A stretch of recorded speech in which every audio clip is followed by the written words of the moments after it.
Have you ever heard of the story where a humiliating treaty, a failed journey, and what looked like a total strategic retreat were actually called a glorious victory by God Himself? I know, it sounds like a complete contradiction, but it's genuinely one of the most pivotal, mind-bending moments in early Islamic history. This is the incredible story of the Treaty of Hudaybiyah. So to really get what's about to happen, you first need to understand the absolute unshakable loyalty that the Prophet Muhammad inspired. And look, this quote here, this isn't from a follower, this isn't from someone biased. This is from a rival negotiator, an emissary from the Quraysh, the ruling tribe of Makkah, and at the time the main antagonists of the Muslims. After trying to negotiate with the Muslims, he went back to his own people, just stunned, and said this. He saw a bond stronger than anything he'd ever witnessed in the world's most powerful empires. And believe me, this loyalty is the key to everything that's about to unfold. So where does our story even begin? Well, it doesn't start with a battle plan or a political strategy. It starts with a dream. The Prophet saw in a dream that he and his companions were entering the sacred mosque in Makkah, their heads shaved, fulfilling the rites of pilgrimage. Now you have to remember, for 6 long years they had been exiled from their home city, banned from performing this sacred ritual.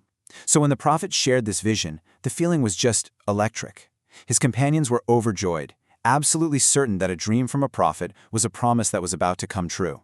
Trusting completely in this vision, 1,400 followers got ready for the journey. And they weren't armed for war, not at all. Their intention was purely religious, a peaceful pilgrimage. A lot of the surrounding tribes, well, they were hesitant to join because they were scared of a clash with the powerful Quraysh in Makkah.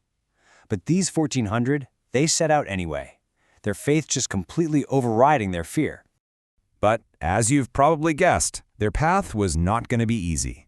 Their rivals, the Quraysh, who were in control of Makkah, had very different plans. Word got back to the Prophet that the Quraysh were mobilizing their entire army, swearing that they would prevent the Muslims from entering Makkah no matter what. So, to avoid a bloodbath, the Prophet asked for a guide to lead them away from the main force. And what followed was this grueling journey through a really rough, difficult route, but it worked. They managed to evade the army and set up camp at a plain called Al-Hudaybiyah, which was just frustratingly close to their destination. Okay, so now you've got the two camps, separated by just a few miles, and this incredibly tense diplomatic dance begins. You have emissaries just shuttling back and forth, each side trying to figure out how serious the other one is. The Prophet's message, which he sent through multiple envoys, was consistent and crystal clear. He explained over and over, "I have no intention of fighting."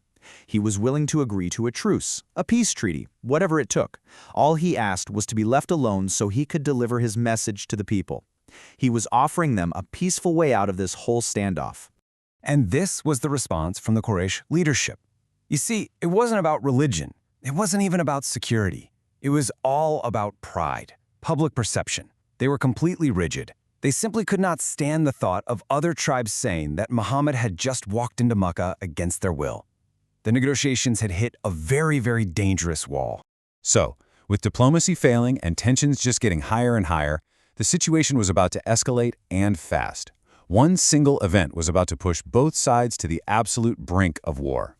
The Prophet sent one of his most respected companions, Uthman ibn Affan, as an envoy into Makkah. Now this was a risky move. Uthman was held there and his absence just dragged on.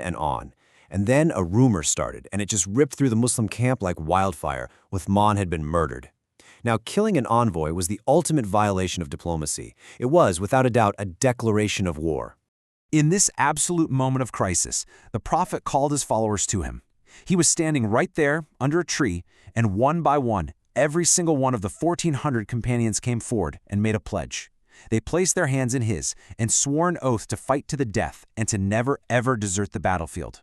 This incredible act of collective courage is known as the Bayat al-Ridwan, or the Pledge of God's Pleasure.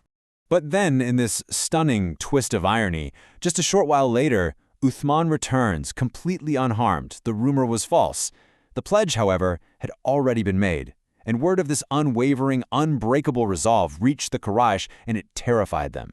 They realized these people were not going to back down. So the pledge, this act of defiance that seemed to guarantee a war, is actually what brought the Quraysh scrambling back to the table, this time suing for peace. So, the immediate threat of war was gone, but a new crisis was just starting. And this time it was coming from within the Muslim camp itself. The peace treaty that was about to be signed was so seemingly unfair, it would shake the faith of even the Prophet's closest and most loyal companions. Okay, so let's break down these terms. The treaty secured a 10-year truce, which, that's a positive. But the other terms were just staggering. The Muslims had to go home, right now, without finishing their pilgrimage. They could come back next year, but only for 3 days. And then came the most painful clauses. If someone from Mecca escaped and became a Muslim, he had to be sent back. But if a Muslim deserted and went to Mecca, he would not be returned. I mean, it just looked like a total and complete surrender. And you can just feel the confusion and the hurt in the camp. And it's voiced perfectly by Umar ibn al-Khattab, one of the Prophet's strongest companions. He went to the Prophet, his heart just burning, and asked these questions. How could we, who are on the side of truth, accept terms that seem to humiliate our faith? The entire camp was in turmoil. And as if things weren't difficult enough, at the very moment the treaty was being written down, a man named Abu Jandal staggers into the Muslim camp. He was a convert from Makkah who'd been imprisoned and tortured for his faith. He'd just escaped, he was literally dragging his chains, and now he was right there, pleading with his fellow Muslims to protect him. So the agonizing test of this brand new treaty came immediately. Abu Jandal's own father, who was the negotiator for the Quraysh, demanded his son's return. And to the absolute horror of all his followers, the Prophet honored the agreement. He told Abu Jandal to be patient, promising that God would provide a way out for him. And with that, Abu Jandal was dragged back to Mecca. You can only imagine the anguish and the heartbreak in the Muslim camp at that moment. So let's recap. Their pilgrimage was a failure. They had just signed what felt like a humiliating treaty, and they had just sent a fellow believer back to his torturers. How could any of this possibly be a victory?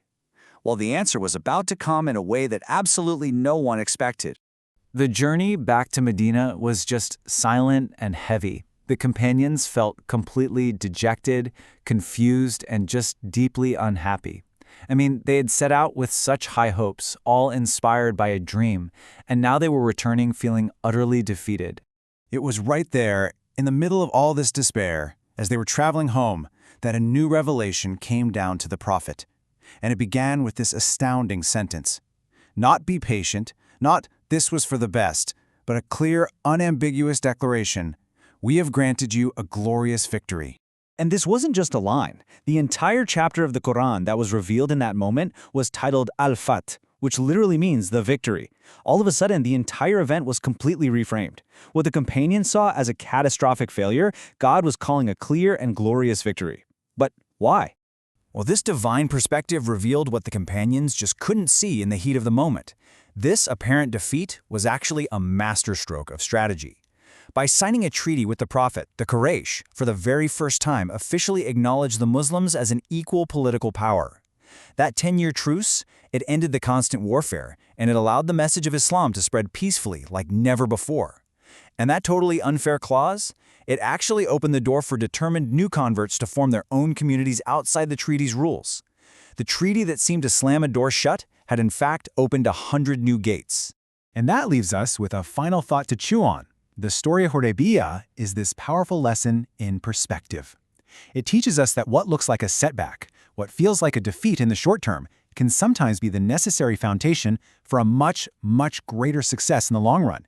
It really asks us all to consider, when can an apparent defeat, or an act of patience, or a really difficult compromise become the seeds of our greatest victory?